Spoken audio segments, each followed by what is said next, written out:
मुझे बहुत सारी रिक्वेस्ट आ रही हैं कि प्लीज़ बता दीजिए राहु को पॉजिटिवली कैसे एक्टिवेट करें। देखिए, आपको राहु को देखना है कि कौन से हाउस में बैठा है। जिस भी हाउस में राहु बैठा है उस हाउस का आप काम कीजिए। जैसे अगर आपका राहु कुंडली के 8th हाउस में बैठा है तो 8th हाउस आपका ऑकल्ट का घर होता है, एस्ट्रोलॉजी का घर होता है, रहस्य का घर होता है। राहु भ्रम है, राहु एक्सपेंशन है, चीज़ों को बड़ा कर देता है, एक्सपैंड कर देता है। तो अगर आप एस्ट्रोलॉजी में जुड़ जाते हो या रिसर्च से जुड़ जाते हो, अष्टम का कोई भी काम शुरू कर देते हो, तो आपका राहु आपके लिए पॉजिटिवली काम करेगा, क्योंकि अष्टम का घर ही रिसर्च का घर होता है।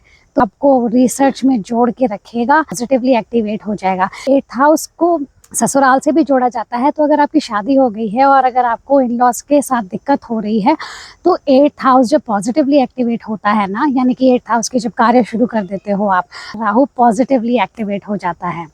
ऐसे आपको मुझे कमेंट सेक्शन में बताना है कि आपका राहु कौन से घर में बैठा हुआ है। जय श्री राम। इस टाइम पे मैं नॉर्थ ईस्ट में घूम रही हूँ। पीछे देख सकते हैं गोल्डन पकौड़ा। ये अरुणाचल प्रदेश में बुद्धिस्ट मॉनेस्ट्री है।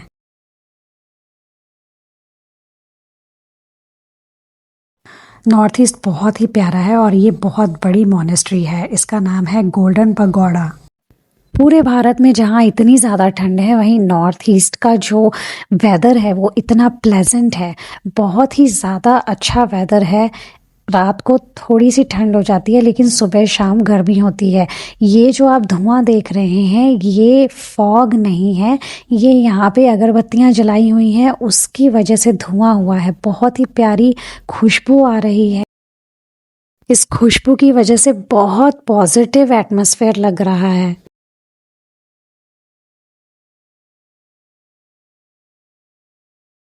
गर्मियों में डिफरेंट टाइमिंग होता है लेकिन सर्दियों में ये 7 बजे तक मॉनेस्ट्री बंद हो जाती है। हम मॉनेस्ट्री बंद होने के टाइम ही गए थे।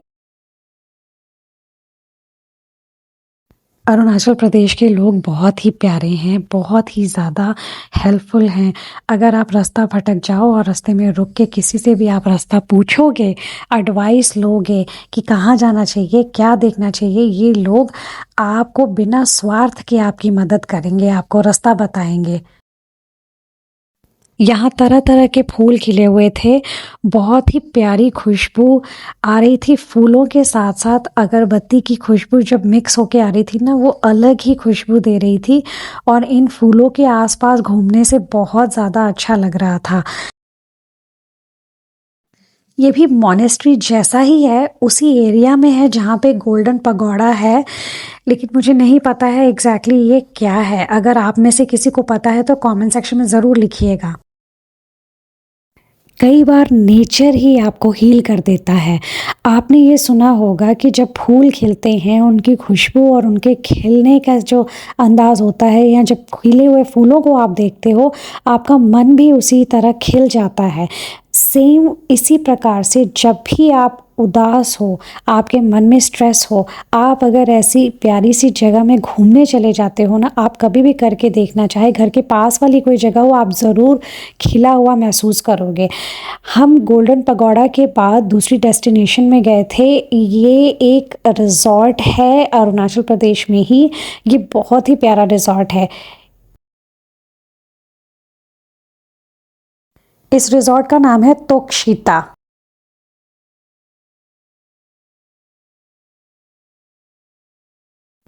यहाँ बहुत ज़्यादा रश नहीं था क्योंकि वीकेंड्स पे बहुत ज़्यादा रश होता है, स्पेशली संडेज़ को। और यहाँ आज बहुत ज़्यादा शांति है। कुछ लोग हैं यहाँ पे लेकिन फिर भी बहुत ज़्यादा रश नहीं है। ये छोटे छोटे कबानास बने हुए हैं जहाँ पे आप अपना लंच या स्नैक्स खा सकते हैं और शांति से आराम से बैठ सकते हैं।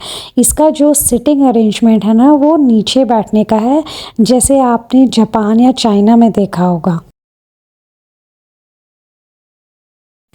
चंद्रमा आपका मन है और अगर आपका मन उदास है ना, तो कहा जाता है कि ट्रैवलिंग ऐसी जगह कीजिए जहाँ पे पानी हो, पानी का स्रोत हो। चलते हुए बहते हुए पानी को जब आप सुनते हो, देखते हो, आपका मन शांत हो जाता है।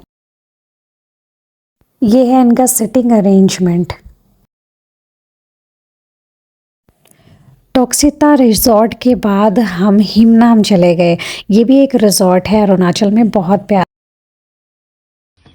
अगर आप भी ऐसी जगह जाना चाहते हैं जहाँ पे बहता हुआ पानी हो लेकिन शांति हो, तो ये जगह परफेक्ट है।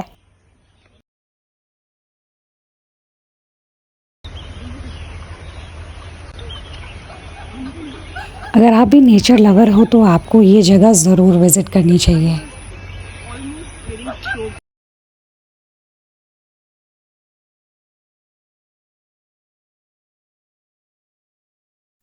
हर एक रिजॉर्ट में सिटिंग अरेंजमेंट एक जैसे हैं, नीचे बैठना होता है और ये कबानास वुडन है।